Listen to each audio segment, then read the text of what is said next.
Boa noite, irmãos. Graça e paz. Amém? Amém? Agora sim.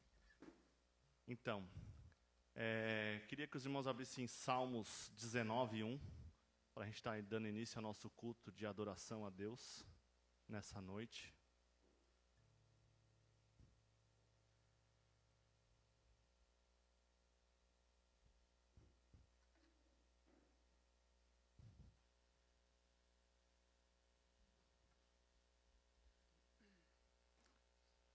Vamos lá. Salmos 19:1. Os céus declaram a glória de Deus, o firmamento proclama a obra das suas mãos. Então aqui o salmista está falando que todas as coisas glorificam a Deus, né? Desde o pássaro que canta de manhã cedo, no raiar do sol, desde das flores do campo, quando se abrocham ao seu esplendor, tudo glorifica a Deus. E assim nós também temos que glorificar a Deus. Assim nós também temos que se prostrar diante de Deus e o adorar como Criador e o único suficiente Salvador, aquele que deu seu Filho amado para nós na cruz. Tá? Queria que os irmãos abaixassem suas cabeças, que a gente pudesse fazer uma oração para a gente estar iniciando o nosso culto. Senhor Deus, graças te dou, Senhor, por estar aqui na tua presença. Te glorifico por tudo que o Senhor tem feito, todas as obras que o Senhor tem feito em nossas vidas e tudo aquilo que o Senhor ainda vai fazer. Porque a ação do Senhor sobre a nossa vida é boa, perfeita e agradável, Pai. Nós muitas vezes pensamos terrenamente, nós pensamos no agora, nós pensamos no definitivo aqui no momento, mas o Senhor tem uma visão prolongada das coisas, o Senhor sabe de todas as coisas, o Senhor tem todo o conhecimento, Pai, e o Senhor sabe aquilo que é melhor para os teus servos, Pai. Coloco aqui, Senhor, todos na tua presença, Pai, a começar por mim. Quebra os nossos corações, que a gente possa, Senhor, entoar de cânticos de adoração aqui a Ti essa noite, que a gente venha glorificar o Teu nome, Pai, engrandecer e bendizer tudo aquilo que o Senhor tem feito, todas as Suas obras, todas as Suas façanhas sobre as nossas vidas, Pai. Porque se nós estamos aqui hoje é porque o Senhor teve misericórdia das nossas vidas, Pai. Senhor, meu Deus, coloco também, Senhor, a vida daqueles que estão aqui com alguma preocupação, alguma coisa que esteja atrapalhando, Pai, esse momento, que o Senhor esteja confortando o coração, que o Senhor esteja dando discernimento, sabedoria e que o Teu Espírito Santo, Pai, possa trabalhar na vida de cada um conforme a Sua vontade, Pai.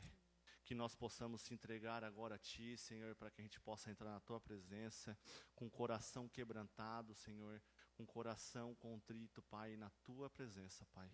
É isso que eu te peço e lhe agradeço em nome de Jesus. Amém. Amém.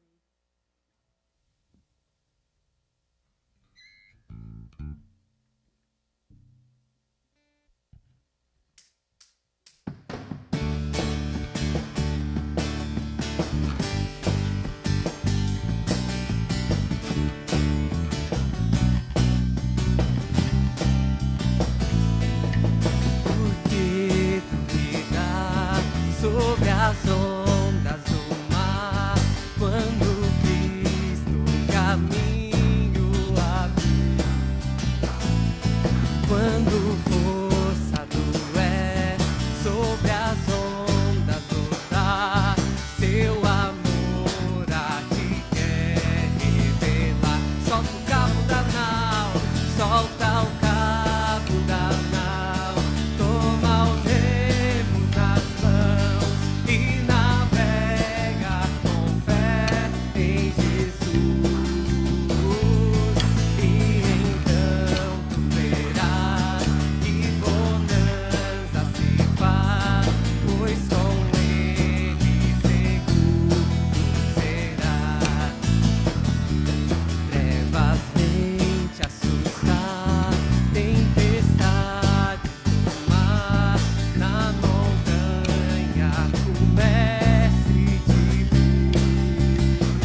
amém, Deus. porque nós podemos começar esse culto dizendo a Ele como é necessário que nós venhamos a soltar a mão de muitas das coisas que nos impedem de remar nesse mar com Jesus. Amém, queridos? Que nós possamos entender essa vontade de Deus através desse louvor, nos convocando a isso. Amém? Vamos seguir cantando a Ele, dizendo como é profundo e como nada nos separará desse amor que Ele tem por nós. Amém?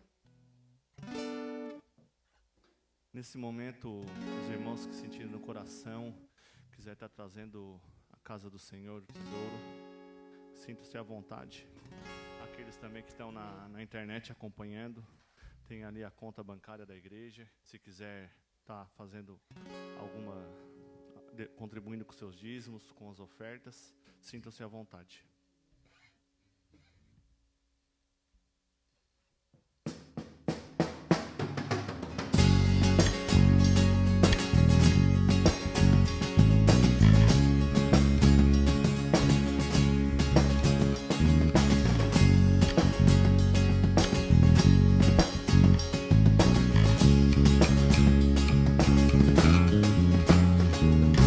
Nada nos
tão profundo, é tão imenso e cobre-nos.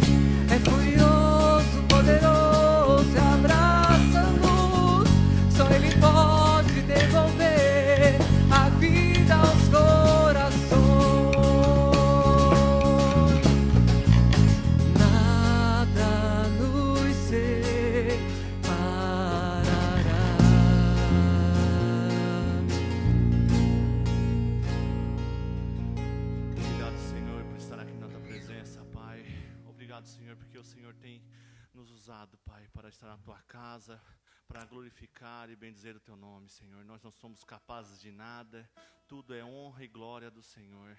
O Senhor está aqui essa noite, Pai, e eu peço, Senhor, que o Senhor toque nos nossos corações, que nós possamos, Pai, Te adorar, Senhor, completamente, Pai.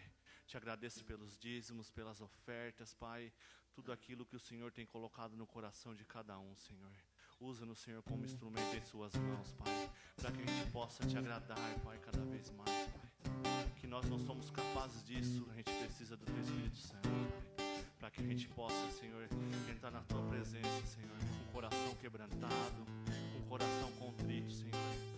Usa-nos, Senhor, como instrumento em Suas mãos.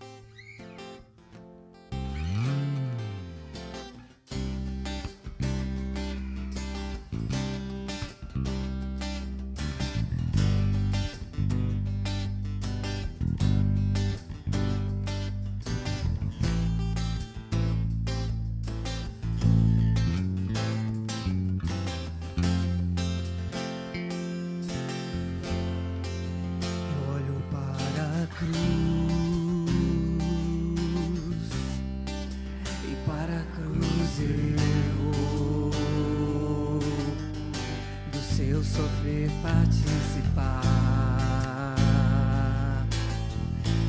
Sua obra vou cantar. Meu Salvador, meu Salvador,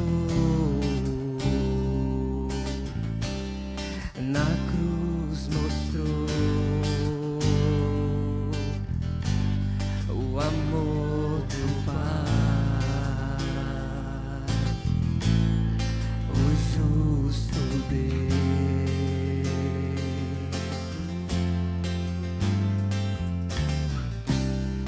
Pela cruz me chamou, gentilmente me atraiu e eu, sem palavras, me aproximo, quebrantado por Seu amor.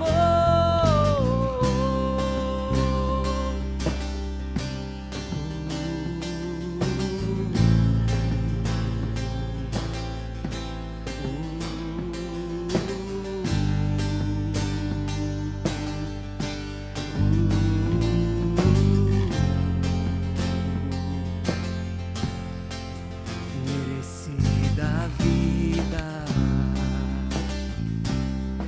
de graça recebi, por Sua cruz, da morte me livrou, trouxe-me a vida. Eu estava condenado, mas agora pela cruz, aleluia, eu fui reconciliado.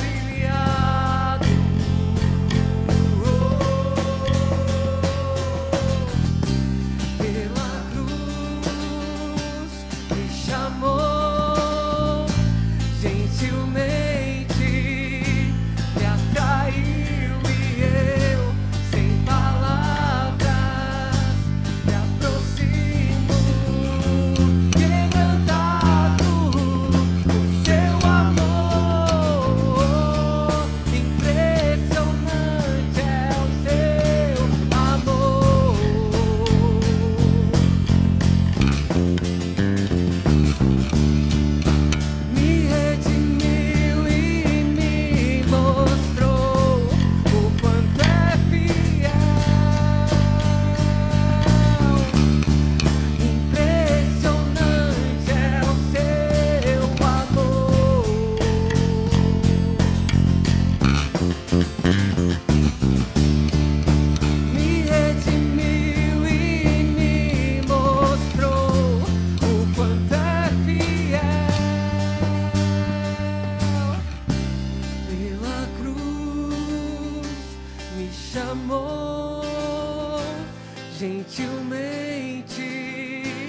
me atraiu e eu, sem palavras, me aproximo, quebrantado por seu amor.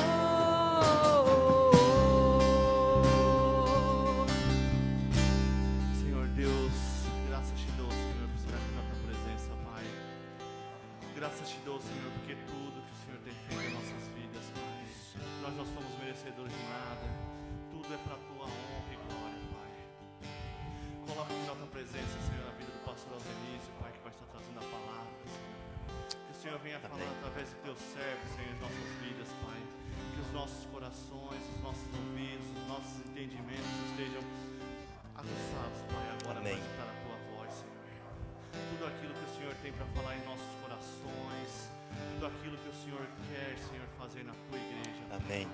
Coloca, Senhor, todos nós aqui à tua disposição, Senhor. Usa-nos, Senhor, como instrumento em suas mãos, Pai, para que teu nome seja louvado e agradecido para todos sempre, Senhor. Em nome de Jesus. Amém.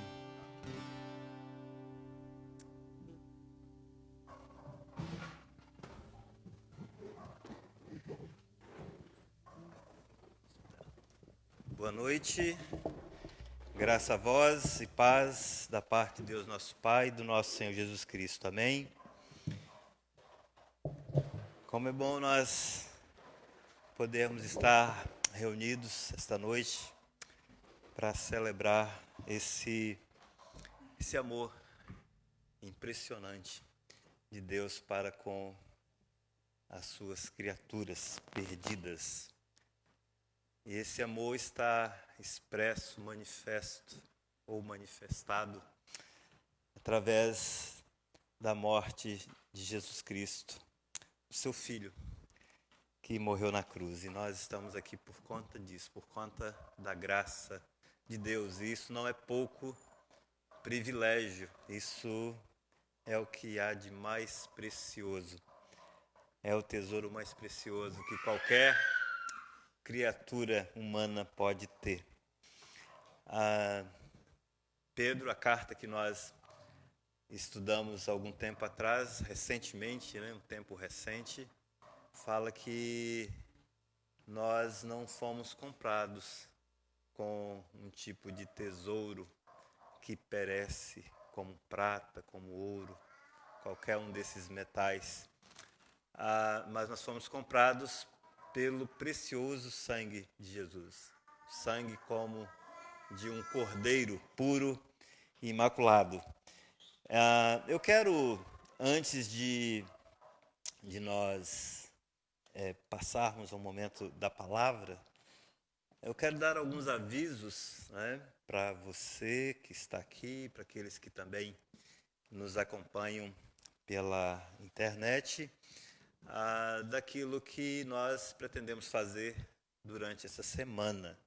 E amanhã, segunda-feira, nós teremos o encontro da MCM. Na verdade, é uma reunião das mulheres cristãs em missão, que é transmitida através da plataforma do Google Meet. Então, é a partir das 20h30, alguns minutos antes, é enviado um link lá no grupo da igreja, dos irmãos que estão ali na igreja, e também no grupo da MCM. E aqueles que estão aqui, porventura, talvez não tenha o seu endereço de WhatsApp, o seu contato, se quiser passar depois, pode me procurar, ou pode procurar a irmã Regina, que é a coordenadora da MCM. E, diga-se de passagem, só para falar que é uma reunião coordenada pelas mulheres, mas que não é, pelo menos agora que está sendo através do Google Meet, não é exclusivamente para as mulheres. Os homens também podem e devem participar. Então, amanhã, essa reunião às 20h30, 20h30, pelo Google Meet. Na quarta-feira, durante este mês de setembro, ainda manteremos os nossos cultos de oração, também transmitidos pelo Google Meet, também às 20h30, à semelhança da reunião das mulheres, também é enviado um link para aqueles que quiserem entrar. E no sábado, né, ontem nós tivemos o retorno, a retomada dos cultos dos jovens, né, e foi uma grande bênção, foi muito edificante. E o Lucas e a Miriam, eles estão muito animados e ficaram muito empolgados, porque realmente foi muito bom. E no próximo sábado também nós teremos esse encontro dos jovens aqui. E também não é só para jovens, tá? Os demais. Só que é preciso avisar para o Lucas e a Miriam para organizarem essa questão do espaço que nós temos aqui, que é limitado. A gente ainda está numa pandemia, né, e isso exige de nós ainda cuidados, né, em relação ao certo distanciamento, ao uso de máscara e também a higienização com álcool em gel. Por isso a gente está tendo esse cuidado. E também no sábado, depois do culto dos jovens, né, vai ter uma live. A gente vai colocar também aí nas mídias da igreja, né, o aviso dessa live, uma live missionária que a irmã Seis está organizando. Mas vai ser depois do culto, talvez 9 horas da noite. E outra coisa que eu quero também informar, né, além dessas programações, nos domingos nós temos 2 cultos, né, às 10h30 da manhã, das 10h30 às 11h30 da manhã, né, e à noite nós temos esse culto que começa às 18h30, 18h35 e vai até 19h30, 19h35. Depende do tamanho dos avisos. E eu quero também estar pedindo para a igreja orar, né, pelo um garoto, o nome dele é Gustavo, né, ele foi acometido de câncer, tem feito as sessões aí de quimioterapia, tem reagido bem. E a irmã Nara também já compartilhou isso com as mulheres e ela pede que a igreja esteja orando, porque ela tem acompanhado essa família de perto, né, para que Deus possa intervir com o seu poder na vida desse garoto e também que o nome de Deus possa ser glorificado na vida dessa família. E eu peço também oração pela minha mãe. Minha mãe está com 94 anos, já é uma idade bem avançada, muitos não chegam nem à metade disso, e ela está com a saúde um tanto debilitada, e eu peço aos irmãos, à igreja, que esteja orando pela vida da minha mãe.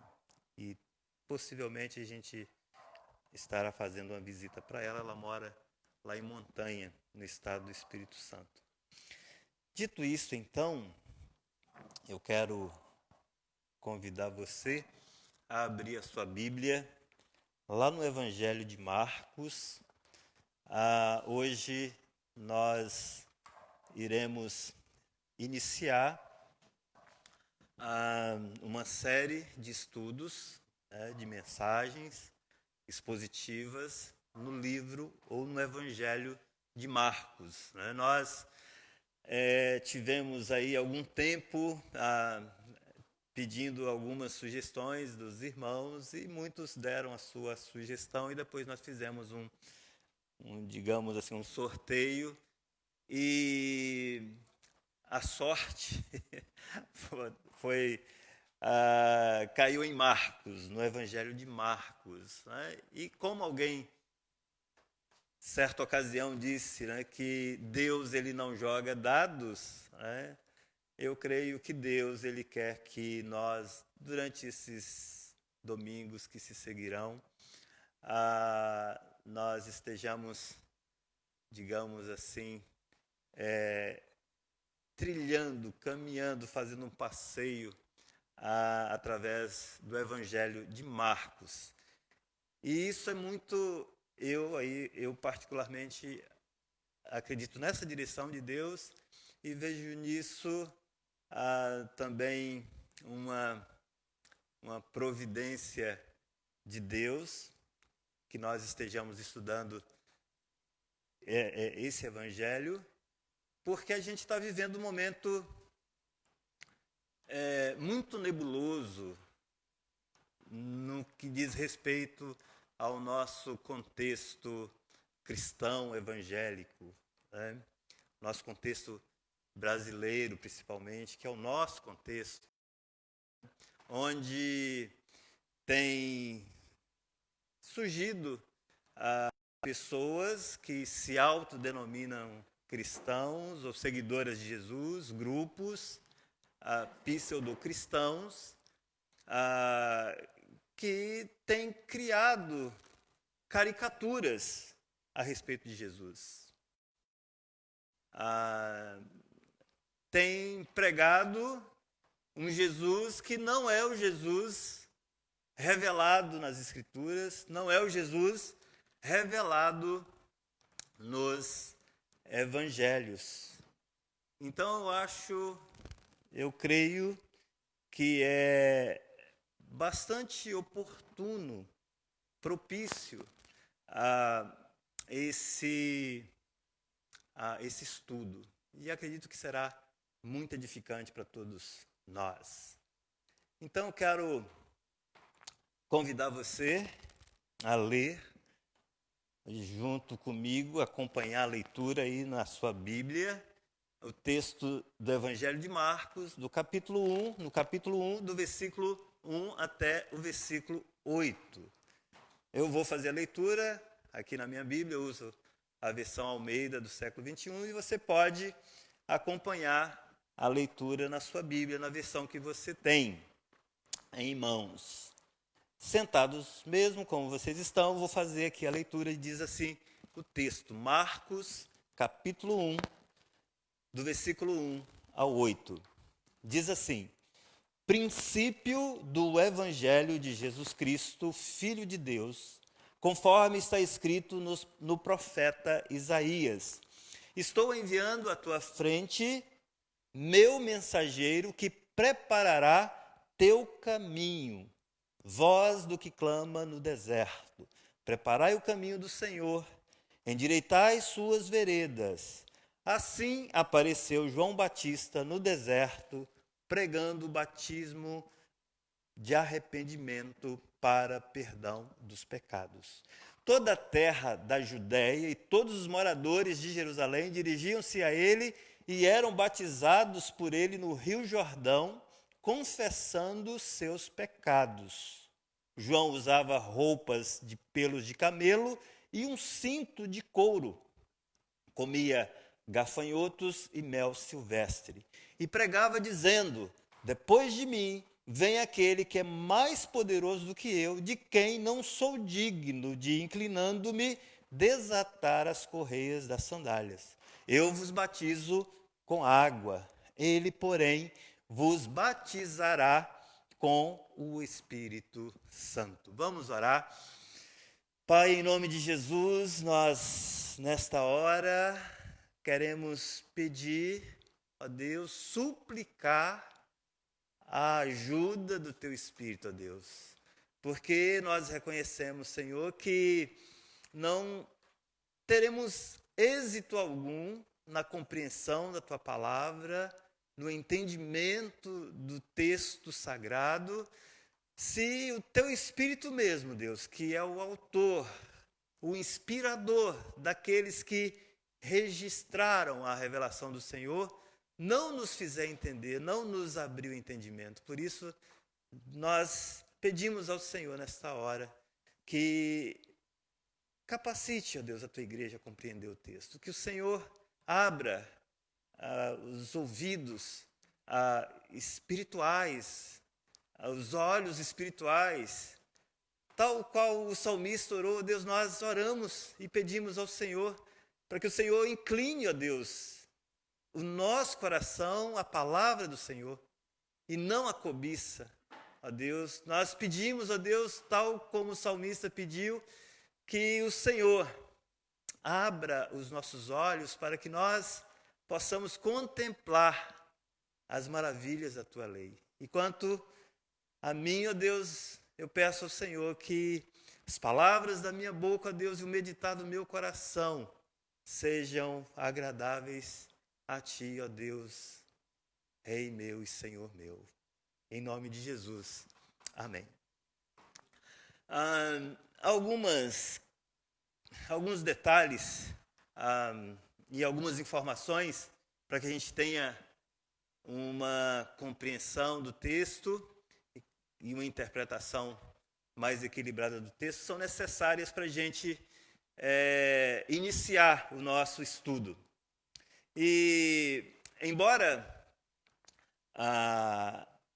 o Evangelho, né, receba o nome de Evangelho de Marcos, né, é assim que está na sua Bíblia, que está na minha Bíblia também, o Evangelho ele é anônimo no sentido de que no texto mesmo não é apresentado o autor. Em nenhum versículo do Evangelho de Marcos você vai encontrar algo parecido assim: eu, Marcos, discípulo de Pedro, escrevi esse Evangelho. Não tem nenhuma menção nesse sentido. Por isso, o livro é chamado de anônimo, né? Porque dentro do texto não se é apresentado o autor, a pessoa que escreveu. No entanto, os estudiosos, principalmente aqueles mais ortodoxos, né, mais tradicionais, digamos assim, defendem a autoria de Marcos. Eles afirmam que Marcos foi a pessoa que escreveu o Evangelho que leva o seu nome. Então, aqueles homens de Deus, lá do 1º, 2º século, 3º século, que são conhecidos como pais da igreja, né, como, por exemplo, Tertuliano, Clemente de Alexandria, eles afirmam categoricamente que Marcos é o autor do Evangelho que leva o seu nome. Dita essa questão da autoria, a respeito da autoria de quem escreveu o livro, é importante também saber para quem Marcos escreveu. Quais foram os seus leitores originais, né? Os primeiros leitores. Para quem Marcos, então, escreveu esse Evangelho? Provavelmente, existe uma grande probabilidade, é quase certo, de que Marcos tenha escrito esse Evangelho, que leva o seu nome, para um grupo de pessoas que viviam em Roma. Roma, a capital do Império. Essas pessoas, elas ouviram as pregações do apóstolo Pedro quando Pedro esteve em Roma. E como Marcos acompanhava Pedro, Marcos possivelmente era um discípulo de Pedro, então essas pessoas que ouviram as pregações públicas de Pedro pediram para Marcos registrar aquilo que Pedro havia pregado. Então, a fonte primária de onde Marcos tira as ideias para escrever o texto é basicamente das pregações de Pedro, mas não somente, né? Possivelmente ele consultou outras, tenha tido outras fontes. Tem várias teorias a esse respeito. Isso não é tão importante assim. Mas o fato é que Marcos aceitou, então, esse desafio desses que haviam ouvido as pregações de Pedro, e então ele escreve o Evangelho. Mas qual o objetivo, então, de Marcos escrever esse Evangelho? Qual o objetivo, digamos assim, o objetivo geral de todo o Evangelho, nos seus 16 capítulos, né? Então, o que Marcos queria, a intenção de Marcos ao escrever para esse grupo de pessoas que viviam na capital do Império, Roma, que haviam ouvido as mensagens pregadas de Pedro, possivelmente se tornaram discípulas de Jesus. Então, Marcos queria que esses leitores entendessem que Jesus é o Filho de Deus. Mas Marcos também queria que os seus leitores compreendessem que esse que é chamado Filho de Deus, que é Jesus, o Filho de Deus, esse é o servo sofredor de Deus. Né? E Pedro queria, com isso, ensinar para os seus leitores, que possivelmente eram seguidores de Jesus, né, que eles deveriam trilhar, seguir, percorrer o mesmo caminho do Senhor, o mesmo caminho que Jesus percorreu, o caminho da humildade, o caminho do sofrimento, o caminho da cruz. E, se necessário, fosse, né, deveriam seguir, inclusive, o caminho da morte.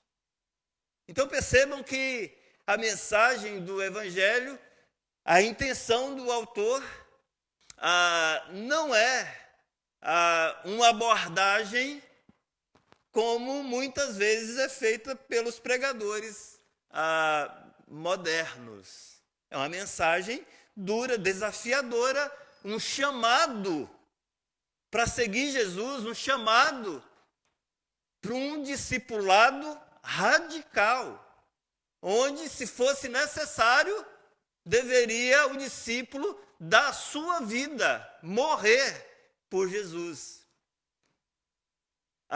Então, já no primeiro capítulo, que é o que nós estamos abordando hoje, né, no primeiro versículo, na verdade, do Evangelho, né, Marcos vai deixar bem claro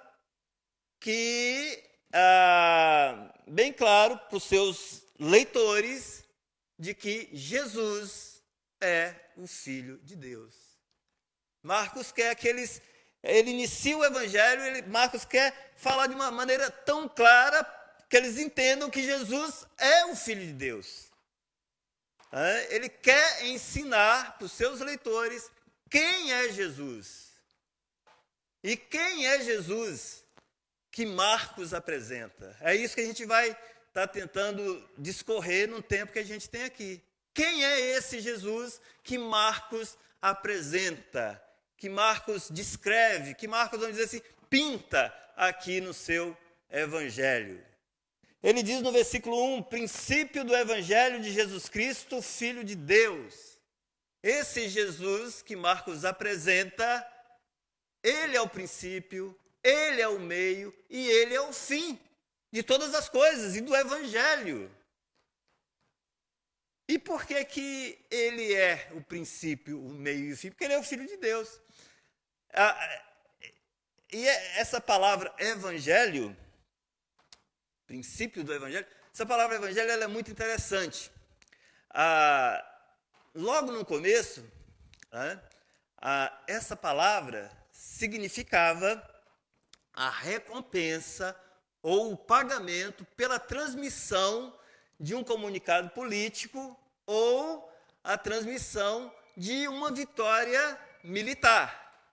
Então, se você fosse um mensageiro, você levava um comunicado político ou você levava um comunicado de uma vitória militar do exército para quem você servia e trabalhava, você levava esse comunicado. E, em troca desse serviço, você, então, recebia o Evangelho, o pagamento. Só que as palavras, isso acontece no processo histórico e linguístico e tudo mais, as palavras, elas mudam de significado, ou elas adquirem novos significados. E essa palavra, evangelho, ela veio a se tornar a própria boa nova. E as boas novas aqui, do evangelho, são as boas novas do reino de Deus. As boas novas de que Deus, através do seu Filho Jesus, ele despojou os principados, a potestade. Através da obra de Jesus, Deus derrotou o pecado. Deus derrotou a morte. É isso aqui são as boas novas. É isso aqui é o Evangelho. Através de Jesus, o Filho de Deus, Deus te tirou das trevas. O apóstolo Paulo fala lá em Colossenses que Deus nos transportou das trevas para a maravilhosa luz do reino do seu Filho amado. Isso é o Evangelho. Através da morte consumada de Jesus na cruz do Calvário, Deus rompeu o poder do pecado que dominava a vida de todos nós, a sua vida, a minha vida. Deus quebrou, havendo riscado o escrito de dívida que havia nas suas ordenanças e que nos era contrário, diz o apóstolo Paulo também em Colossenses. Deus o removeu de nós, cravando na cruz, e exibiu publicamente essa vitória perante os principados, perante as potestades. Então é a boa nova de que Deus fez por meio de Jesus Cristo. As boas novas de que Deus venceu as forças do mal para salvar pecadores, para salvar o seu povo. E dessa forma, Deus inaugurou o seu reino, oferecendo salvação com a chamada ao arrependimento e à fé. É essas que são as boas novas. Então, o Evangelho ou boas novas se referem ao próprio Jesus. E se refere a Jesus de duas maneiras. São as boas novas sobre Jesus e, ao mesmo tempo, são as boas novas que vêm de Jesus. Então, Jesus é a própria boa nova, é o Evangelho. Jesus é o conteúdo do Evangelho. E é esse Jesus que Marcos nos apresenta e aqui no seu Evangelho. Então, esse Jesus, ele é o princípio, ele é o meio, ele é o fim. Fim não no sentido de término, mas no sentido de objetivo. Por quê? Porque ele é o Filho de Deus. Essa expressão, Filho de Deus, era uma expressão que o povo judeu, o povo israelita, com quem Deus fez uma aliança no Antigo Testamento, eles compreendiam muito bem. Quando se falava de Filho de Deus, eles sabiam que estava falando do próprio Deus. E é muito interessante que Marcos ele não menciona o nascimento de Jesus, como os outros evangelistas o fazem, mas ele apresenta Jesus como o Filho de Deus, o próprio Deus, o Deus encarnado. E quando Marcos apresenta Jesus assim, ele deseja enfatizar, ele deseja ressaltar para os seus leitores que Jesus não é apenas um profeta, um dentre tantos profetas que apareceram em Israel. Quando Marcos apresenta Jesus como Filho de Deus, ele quer mostrar que Jesus não é apenas alguém que tem poderes extraordinários de fazer milagres e fazer coisas extraordinárias, de curar enfermos, de ressuscitar mortos. Ele fazia isso também, mas ele não é apenas um milagreiro. Quando Marcos apresenta esse Jesus como um Filho de Deus, ele não quer apenas que os seus leitores vejam que esse Jesus é apenas um homem justo. Não.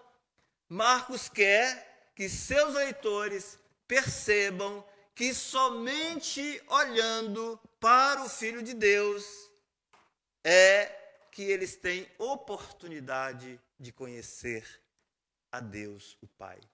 Somente olhando para Jesus é que você pode conhecer a Deus.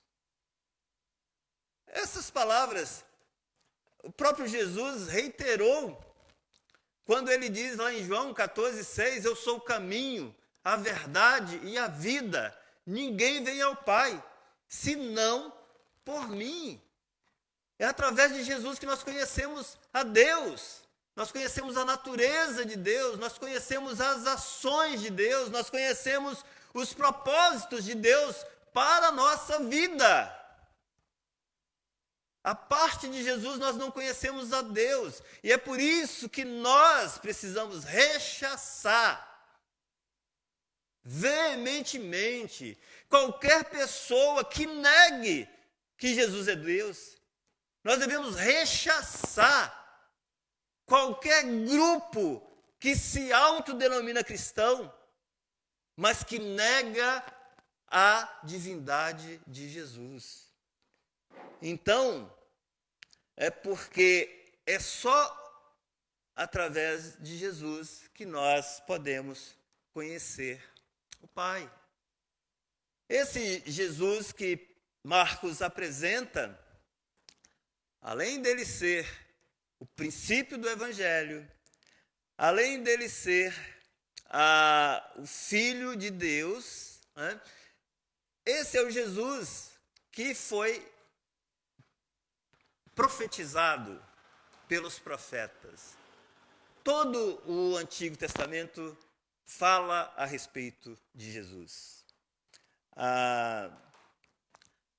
É tão interessante o que Marcos e os demais evangelistas também apresentam, mas Marcos, no versículo 2 e 3, ele fala assim: como está escrito em Isaías, estou enviando à tua frente meu mensageiro que preparará teu caminho, voz do que clama no deserto, preparai o caminho do Senhor e endireitai as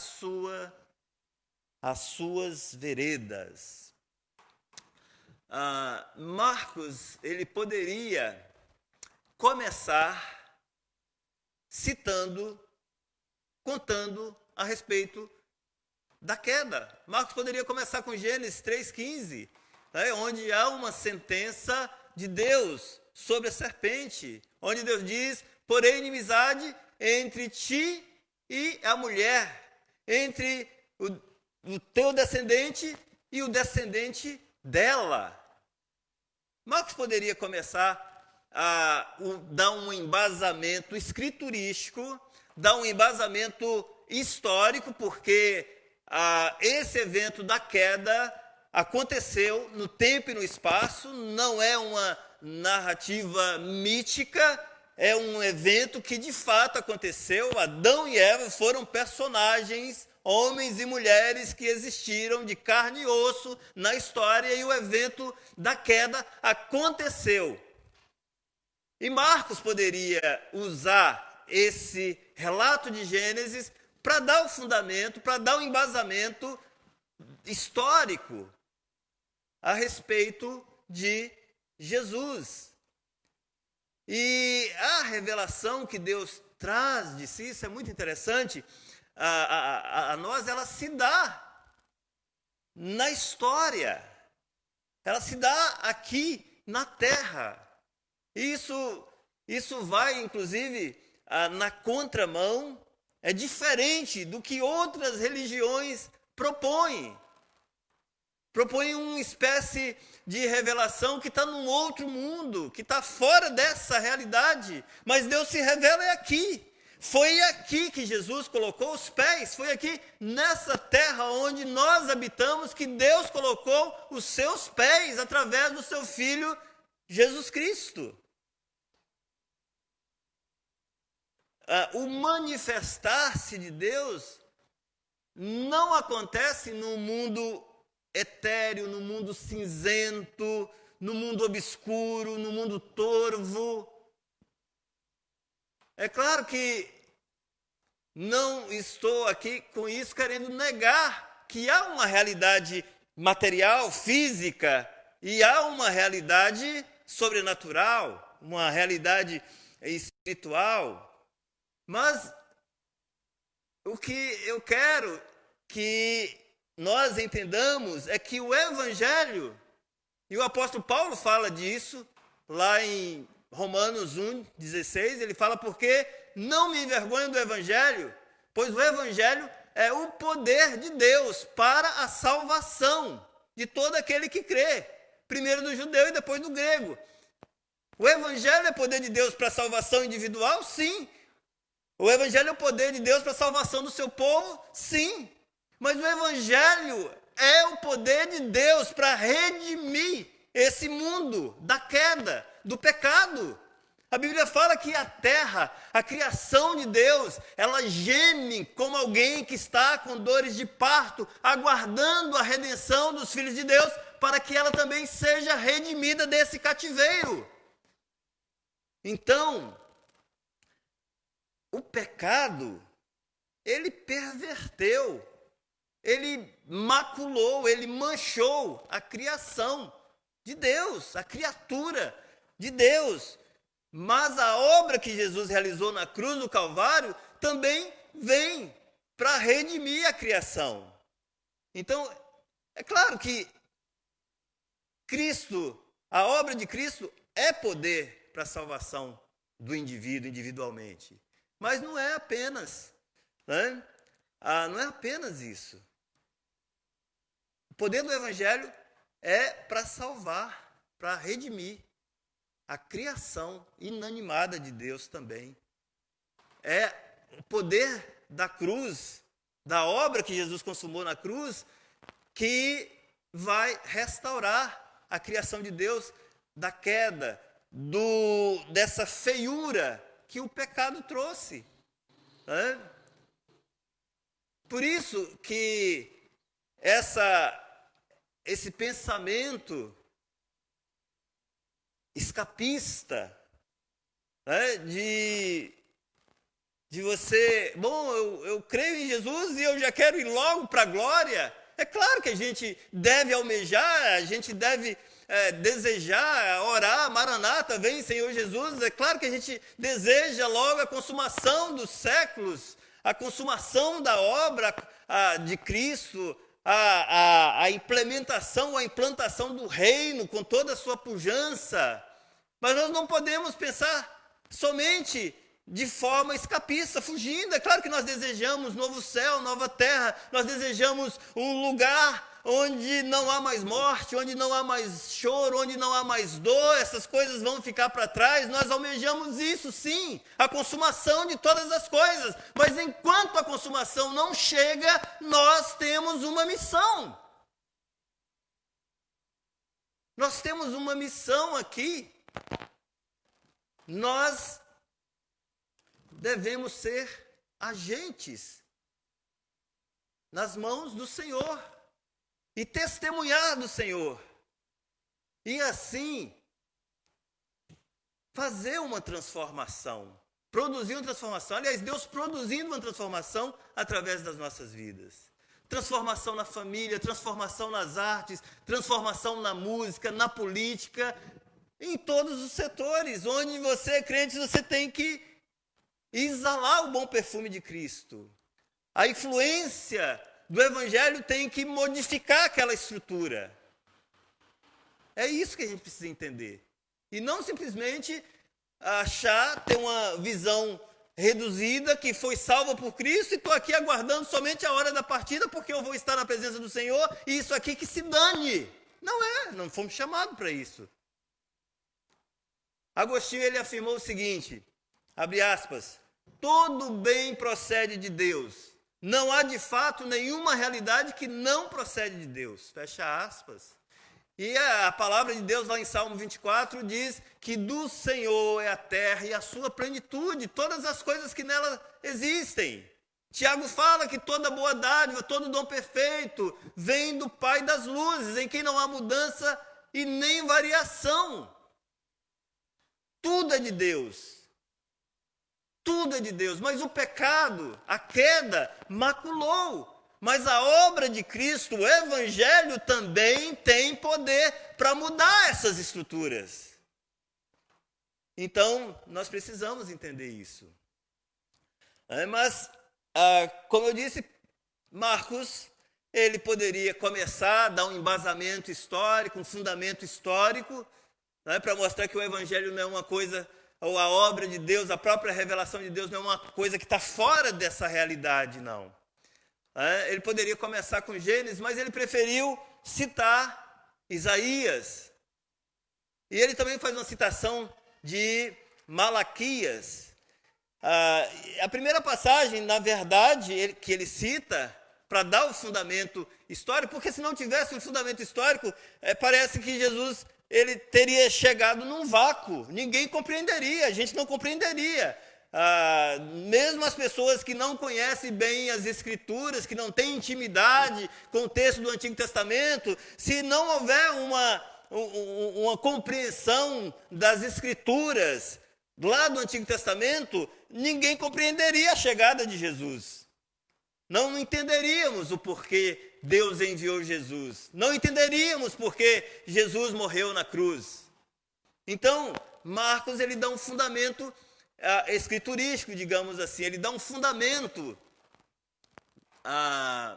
E ele pega, então, o texto, primeiro texto de Malaquias 3:1, quando ele diz: estou enviando à tua frente meu mensageiro, que preparará teu caminho. Essa passagem de Malaquias fala a respeito do mensageiro que preparará o caminho do Senhor. Esse mensageiro que iria preparar o caminho do Senhor é João Batista. E fala também em Malaquias 3:1 de um mensageiro da aliança. Esse mensageiro da aliança é o Senhor. A segunda citação que ele faz é de Isaías, capítulo 40, versículo 3. Ali, Isaías ele usa uma metáfora, né? Para falar que o caminho de Deus vai estar sendo feito, vai estar sendo aplanado. É uma linguagem metafórica, né? Para falar dessa chegada de Deus, da preparação para que quando Jesus chegasse, as pessoas pudessem estar preparadas em seus corações para poder receber o Senhor.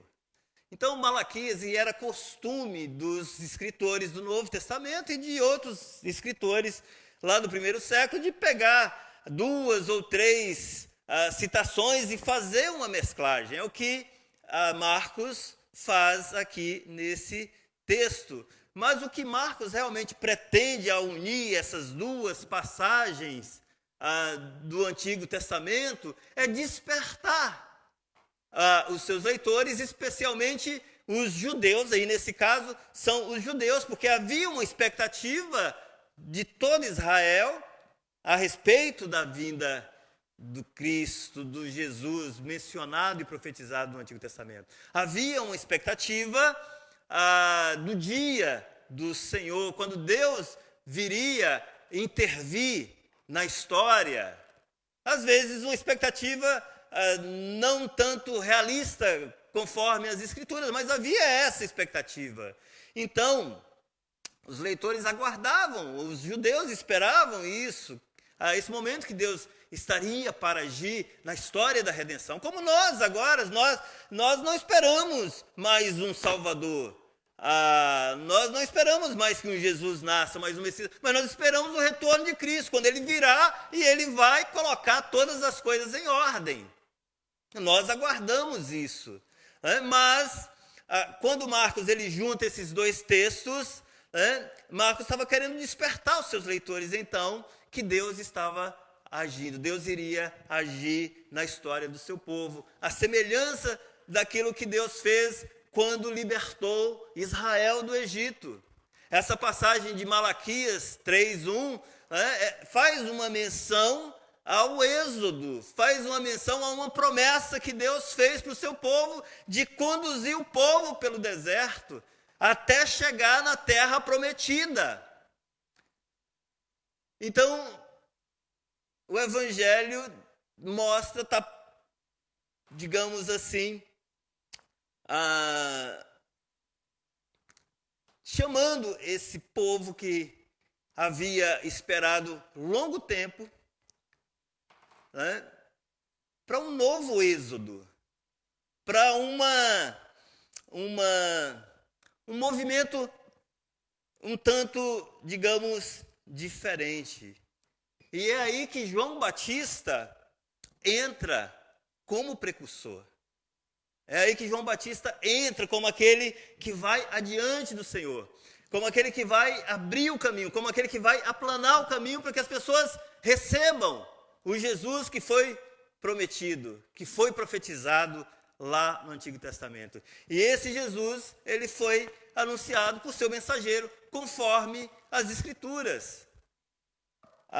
Então João aparece aí pregando no deserto, como já havia sido profetizado pelo profeta Isaías, como havia sido profetizado também pelo profeta Malaquias.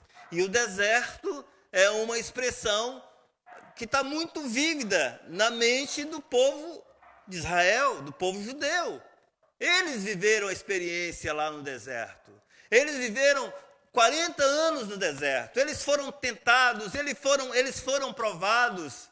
Ali, Deus os preparou para a entrada na terra prometida. E depois de tanto tempo, depois de séculos, na verdade eles ficaram 400 anos sem ouvir uma voz profética, sem Deus levantar um profeta, e agora então, passado 400 anos, Deus levanta João Batista, chamando o povo para esse novo êxodo. O povo estava ali, misturado com muitas religiões, acomodado na institucionalização dessas religiões. E a mensagem de João Batista, que é uma mensagem dura, chama esse povo para sair da sua religiosidade, chama esse povo para sair do seu status quo, chama esse povo para sair da sua zona de conforto e ir até o deserto para ali ouvir o que Deus tem para dizer para elas. Esse mensageiro é um mensageiro fiel, é um mensageiro que anunciaria o cumprimento das profecias lá do Antigo Testamento. E é interessante a gente notar que Marcos, no seu evangelho, ele não descreve nenhum detalhe dos costumes de Jesus, sendo Jesus a pessoa central do evangelho, a pessoa mais importante do evangelho. Marcos, ele não escreve detalhes da vida de Jesus a respeito dos costumes, do que ele comia, do que ele vestia. Ele não descreve esses detalhes, mas ele o faz a respeito de João. Ele fala que João, o Batista, ele usava roupas de pelos de camelo, ele usava um cinto de couro, ele comia gafanhotos e mel silvestre. Nada pitoresco essa figura. Estranha até, austera, porque estava lá no deserto. Estava no deserto, vivendo uma vida isolada, humilde. E com isso, Marcos quer fazer um elo de ligação entre João Batista e os profetas do Antigo Testamento, especialmente o profeta Elias. Por isso ele vem vestido à semelhança do profeta Elias. E nessa ocasião, e até ocasiões mais remotas em relação ao texto, havia vários profetas falsos que surgiam. Então Marcos queria deixar bem claro que esse João Batista fora profetizado pelos profetas, que ele faz uma conexão entre os profetas do Antigo Testamento e esse novo momento na história da redenção do Evangelho. Marcos queria deixar claro para os seus leitores que esse profeta que estava pregando no deserto, essa voz que estava clamando no deserto, era enviada por Deus, não era um falso profeta, porque existiam muitos falsos profetas na época também, como hoje existem.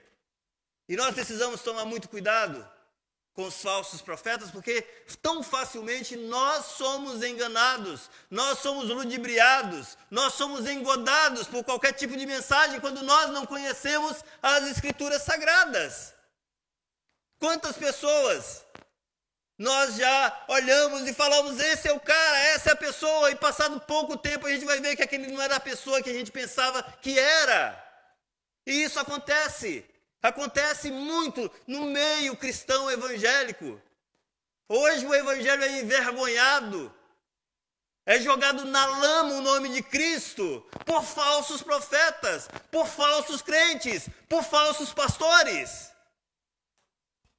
E nós, antes de acontecer o escândalo, o envolvimento de tal pessoa, nós acreditamos nessas pessoas, falta-nos discernimento. Mas aquele que conhece a palavra de Deus vai conhecer, vai discernir. E nós precisamos ter cuidado com isso. Marcos, fazendo essa descrição de João Batista, ele prova que João é um fiel mensageiro de Deus, que ele está alinhado com a mensagem dos antigos profetas. Escutem, não existe outra mensagem. A mensagem é essa. O evangelho é Jesus.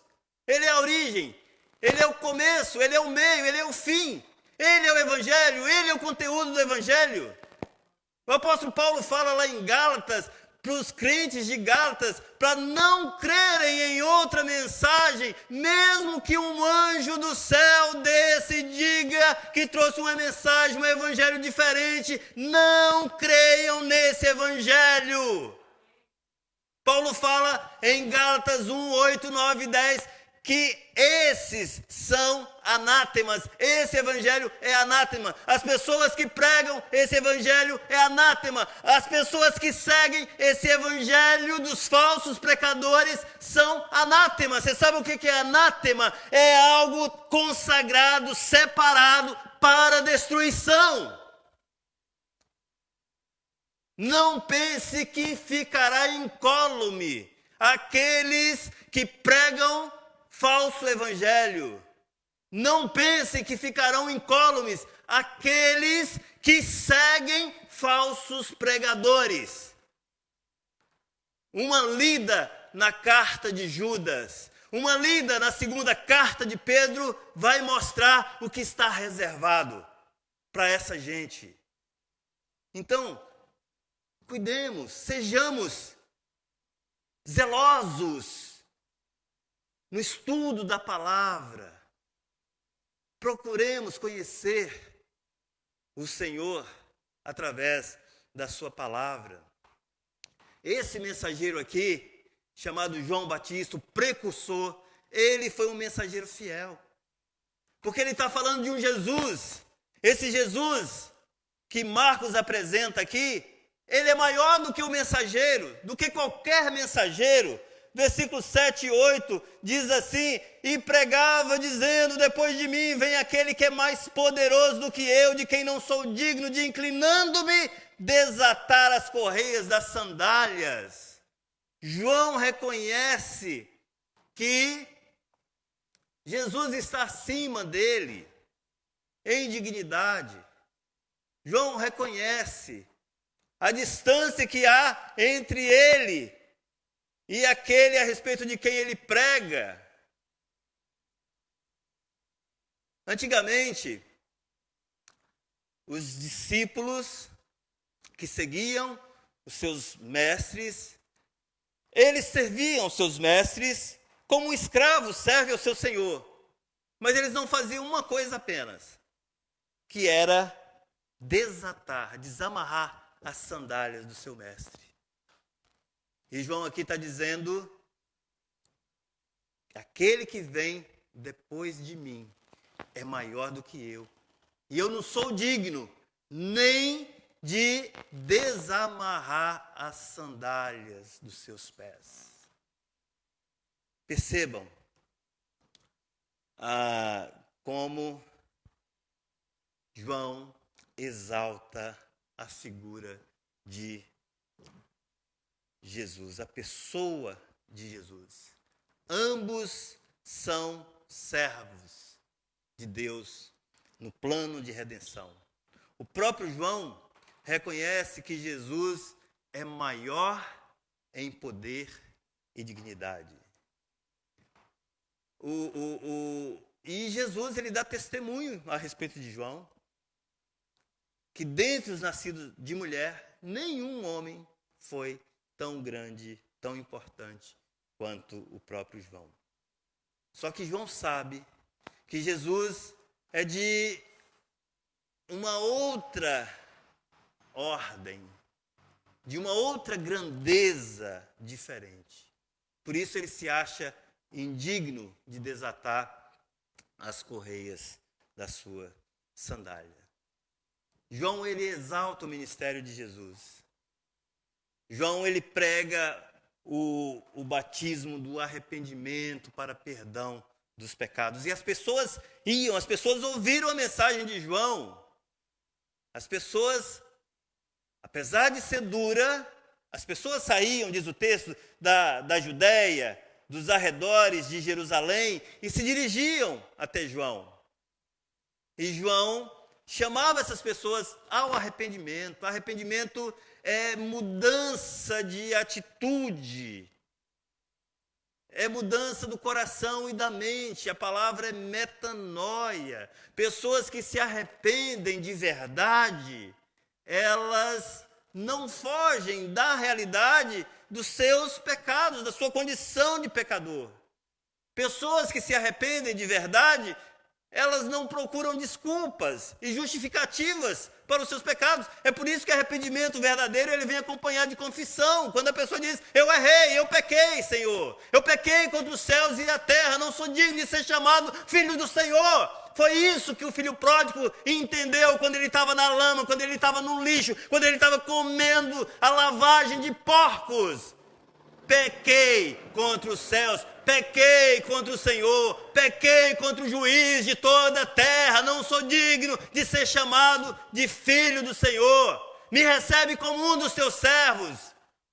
Isso é arrependimento genuíno. Quando se arrepende, quando entende a miséria do pecado, você se humilha diante de Deus, você vê a sua própria miséria, você clama pela misericórdia de Deus, você confessa os seus pecados, você não fica justificando, você não fica arrumando argumentos para justificar os seus atos errados. João pregou isso. No texto paralelo ele fala raça de víboras, fala com os judeus, porque os judeus iam até ele, os fariseus iam, os saduceus iam, aquelas pessoas religiosas iam, e João fala: arrependam-se, raça de víboras, mudem os seus comportamentos, não pensem vocês, porque vocês se dizem filhos de Abraão, que vocês são de Deus, que vocês fazem parte do plano de Deus. Deus pode suscitar das pedras filhos a Abraão. Arrependam-se, mudem de comportamento, mudem de direção, confessem os seus pecados. Essa era a mensagem de João. E é o cerne da nossa mensagem. Chamar as pessoas ao arrependimento, chamar as pessoas a confessarem os seus pecados. E João ministrou o batismo, que era a expressão desse arrependimento. Mas João reconhece que o ministério dele é um ministério transitório. Ele reconhece a superioridade do ministério de Jesus, porque ele diz: eu batizo vocês com água, mas após mim vem aquele que batizará com o Espírito Santo, ou no Espírito Santo. João reconhece que o batismo dele é preparatório para um batismo que viria. O batismo no Espírito Santo, ou o batismo com o Espírito Santo. A preposição grega en dá para traduzir como no ou com o Espírito Santo. E esse batismo seria ministrado pelo Senhor Jesus. A regeneração, o novo nascimento, a transformação radical na nossa vida é operada pelo Espírito de Deus. Aquele que não tem o Espírito de Deus não é de Cristo. Aquele que não tem o Espírito de Cristo está perdido. Por isso que é inconcebível alguém que se diz crente e viver no pecado. Porque a obra do Evangelho, o Evangelho que é poder de Deus para salvar, para transformar, ele infunde em nós a vida de Cristo por meio do Espírito. Ele nos regenera, ele nos faz novas criaturas. Ele traz uma transformação radical no nosso ser, no nosso caráter. Não existe crente que não tenha caráter transformado. Então, esse batismo é ministrado por Jesus. E João Batista faz essa transição da ordem dos antigos profetas, e ele mesmo pertencia a essa ordem, para a nova ordem do Evangelho, do qual ele é um anunciador, um proclamador. Então o papel de João foi ser a testemunha de Jesus, precursor de Cristo. Ele preparou, ele despertou a dormência do povo para receber Jesus. Eu quero concluir a nossa mensagem com a pergunta que a gente fez inicialmente. Quem é esse Jesus que Marcos nos apresenta aqui? Esse Jesus, ele é o princípio, ele é o meio e ele é o fim do Evangelho. Esse Jesus que Marcos nos apresenta aqui, ele é aquele que fora predito pelos antigos profetas lá do Antigo Testamento. Esse Jesus que Marcos apresenta aqui na introdução do seu Evangelho é aquele que foi anunciado pelo seu mensageiro, precursor, que também foi profetizado. Esse Jesus que Marcos nos apresenta é aquele que é maior do que qualquer mensageiro. E para você pensar, para você meditar, eu deixo essas perguntas aqui. Você conhece esse Jesus que Marcos nos apresenta no seu Evangelho? Você já sentiu a necessidade que tem de Jesus? Você já se refugiou? Já buscou no momento de tempestade para encontrar a paz? Você conhece esse Jesus por experiência? Você conhece esse Jesus nos termos da pregação de João Batista, com arrependimento, confissão e batismo? E a respeito do Espírito Santo?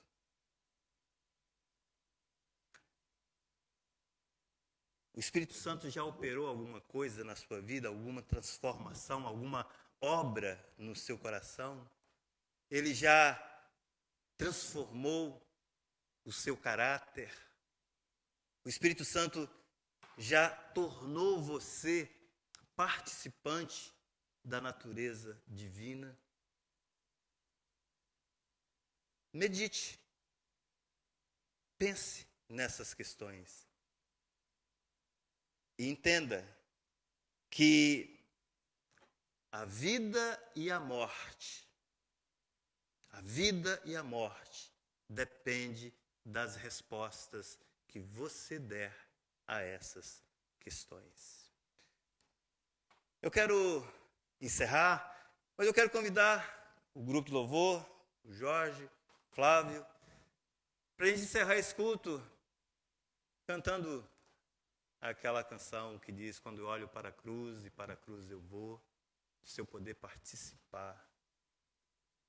E enquanto cantamos, pense nessas questões. E com essa música nós estaremos encerrando o culto desta noite. Antes, porém, eu quero convidar você que feche seus olhos e vamos estar orando, falando com Deus. Pai, em nome de Jesus, nós queremos, a Deus, agradecer ao Senhor por Tua palavra, agradecer ao Senhor pela Tua revelação, agradecer ao Senhor, a Deus, porque foi o Senhor mesmo que descortinou, abriu os nossos olhos para que nós pudéssemos contemplar as gloriosas riquezas do Senhor através de Cristo Jesus, da obra do Senhor na cruz do Calvário, Deus. E sem o Senhor, sem a ação do Senhor, sem o poder do Senhor, do Teu Espírito, ó Deus, ainda que alguns de nós tateemos, procurando o caminho da salvação, não o atingiremos, ó Deus, porque sem Cristo, sem a ação do Senhor, estamos tão perdidos, ó Deus, tão mortos, ó Pai, em nossos delitos e pecados, que somos incapazes de chegar até o Senhor. Mas o Senhor é bom, a tua benignidade dura para sempre, a tua misericórdia, a tua compaixão, ó Deus, e confiado, Senhor, nas tuas misericórdias, na tua bondade, na tua graça. Ó Deus, nós suplicamos, nós oramos ao Senhor, o Espírito Santo, que venha nesta noite trazer convicção de pecado, trazer arrependimento. Ó Deus, por amor do teu nome, Senhor, nós te pedimos, faz uma obra de transformação na vida daqueles que estão aqui, que ainda não foram transformados, que ainda não foram tocados, ó Deus, pelo teu Espírito, ainda estão presos, ó Deus, estão amarrados, ó Pai, nas correntes do pecado, do diabo, do mundo. Rompe, ó Deus, em nome de Jesus, rompe essas cadeias nesta noite para a glória do Senhor. Ó Deus, quebra toda a dureza do coração, transforma, ó Deus, esses corações.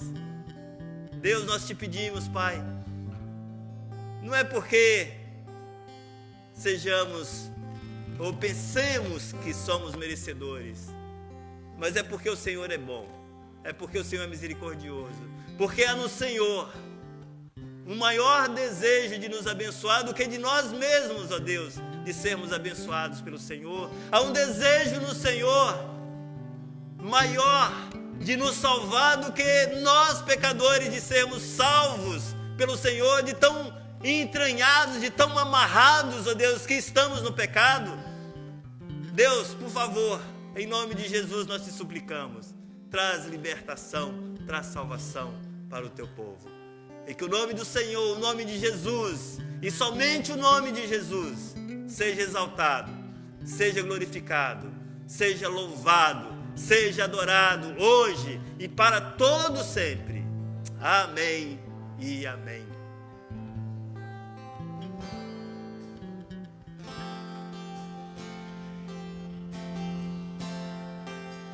Eu olho para a cruz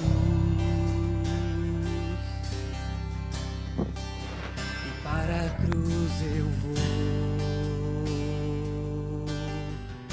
do seu sofrer participar. Sua obra vou cantar. Meu Salvador na cruz mostrou o amor do Pai, o justo Deus.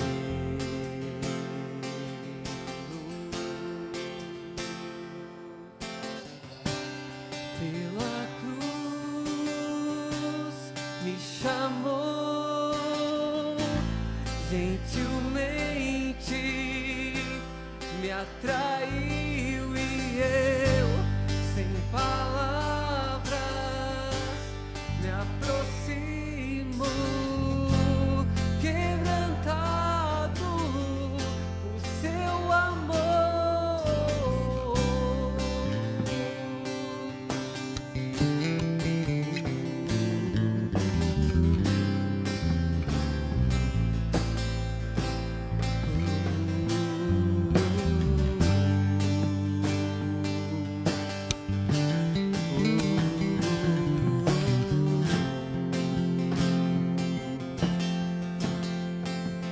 Merecida a vida,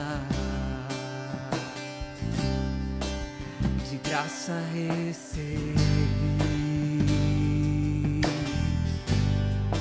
por sua cruz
gentilmente